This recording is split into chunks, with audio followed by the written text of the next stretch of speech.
Guys, welcome back. Full Time Reds. I'm your host, Bilal. Thank you for joining me. What a day. What a big day we've had on this Thursday for all Manchester United fans and community. Today, we've had some breaking news across the board on multiple things which we're going to cover. We're going to cover the Zirkzee announcement. We're going to cover the new coaches. We're going to cover potentially when Matthias de Ligt gets announced and the departures that are happening as we speak. If you've not subscribed, if you've not got involved, please do so. It means a lot to me.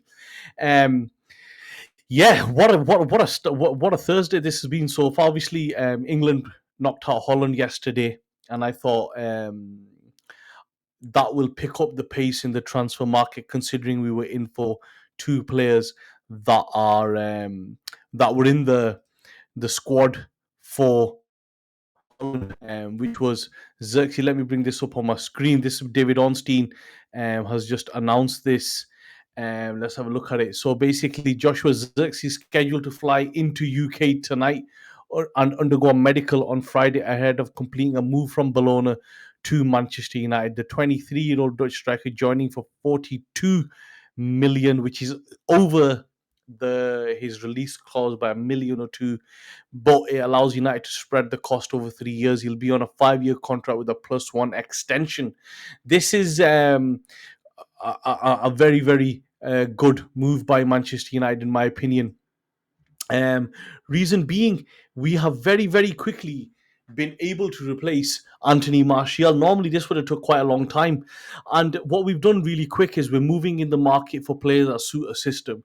Joshua Zirkzee, many of you that are watching, many of you that are coming across him, have probably seen him only in highlights on YouTube. But if you watch him, what you'll see with him is that he is the type of striker that can drop deep, bring others into play. So if you look at the game against Man City in the FA Cup final and how Manchester United lined up, he would have been perfect in playing that, because once he drops deep, he lets the wingers play further up. He's about 6'2", 6'3", and very good technically. He's not a prolific goal scorer, but he is, in my opinion, somebody who plays very similar to Bobby Firmino at Liverpool, who I thought was a very, very good player. Who's even Alvaro Morata as well, who is very highly regarded by clubs, but fans for some reason don't rate him.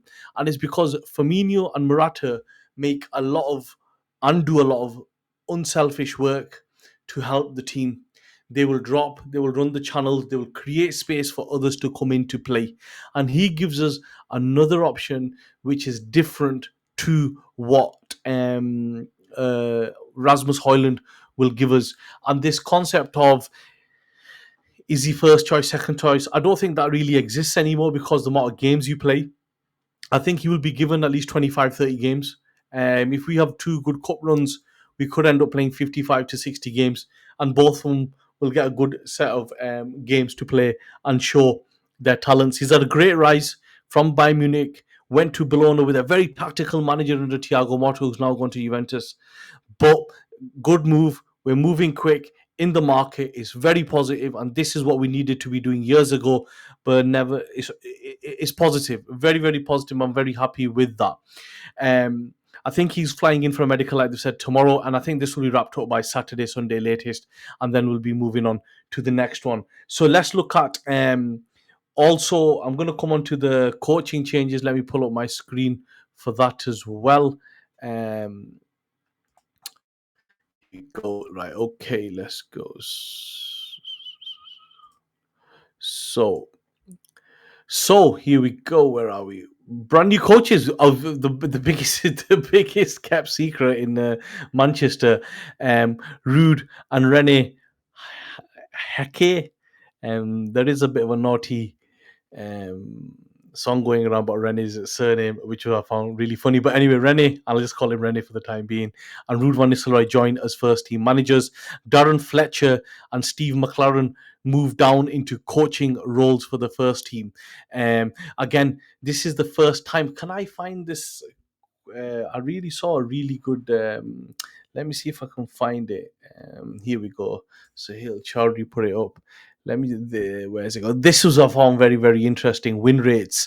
Both of them as first team managers. Eric Ten Hag 65%, Ruud van Nistelrooy 64%, and Arne Slot's at 60%. Very, very interesting. That quote I found there at the time. But again, positive changes on that side of things as well. Coaching needed changing. Mitchell van der Gaag has gone on. He'll be looking for a job as a first team manager, and I think Benny McCarthy will be getting a first team role at in sort of South African national team. From what I've heard, it could be wrong. We've also added a goalkeeping coach who I've totally forgot the name of. Again, this is quick. This honestly, if this was us under the last 10 years, we would have milked this Zirkzee thing for like 3 weeks. Then we would have milked the coaches for a week and a half. Then we would have milked 2 weeks with Matthias de Ligt, and then it would have just gone on, and we were just milking things for social media engagement. But it's good to see positive changes coming on to Matthias de Ligt, which is again, he was with the Dutch team last night. Didn't play in this tournament, but from what we're hearing, what I'm reading and what I'm seeing as well, is that I think that will get done early next week, latest, and then two players will be in, which is a positive. The two players will be Zirkzee and de Ligt, who replace Anthony Martial and Rafael Varane. And with de Ligt, everything's in place. It's just the fee that's being finalised with Bayern, who are bringing in Tar from Leverkusen. We should also look at I forgot the guy's name at who came from Napoli last year at Bayern. Kim Min John, I think it was something like that. Was it Kim Min John? Let me have a look. 1 second. Bayern defenders. I think he's a very, very good, very, very good, in my opinion. Where is it gone? Min Jae, I think it is. Yeah, Min. Yeah, Kim Min Jae is a very, very, very good defender. I think that because if I'm not mistaken, they've got Upamecano, they're bringing in Tar, they've got two others as well, and I think they'll have like 5 or 6 centre backs, and I think he could be a really good option for us. But again, if we could get de Ligt and one more, I'd be happy with. I'm not too keen on Brantway, in my honest opinion. I think he's somebody we should try to avoid. Um, and if Euro is going for 40, 45 mil, and Bramthwaite, they're rating the guy at like 60, 70 mil. I just don't get why. Their argument is Harry Maguire and Fofana. Maguire had a very good season, was a fully fledged England international. Fofana had a very good season with Leicester the year he moved to Chelsea. Even Gavidal, I think how you pronounce it, City, he was very highly, had a really good World Cup as well. So this concept of like similar, Branthwaite's had one season at Everton, I think, and the bits I've seen of him, I saw him against City Haaland, and he was not very, very good. But look, I'm not a scout. Maybe they see something in him, in development in him, that we don't. But I think we should be looking at other players that can fill this role and that can do and help help us move forward. And like I said in my other videos, our setup, our purchases need to be based on around going from eighth to third and fourth. That's the step we need to take.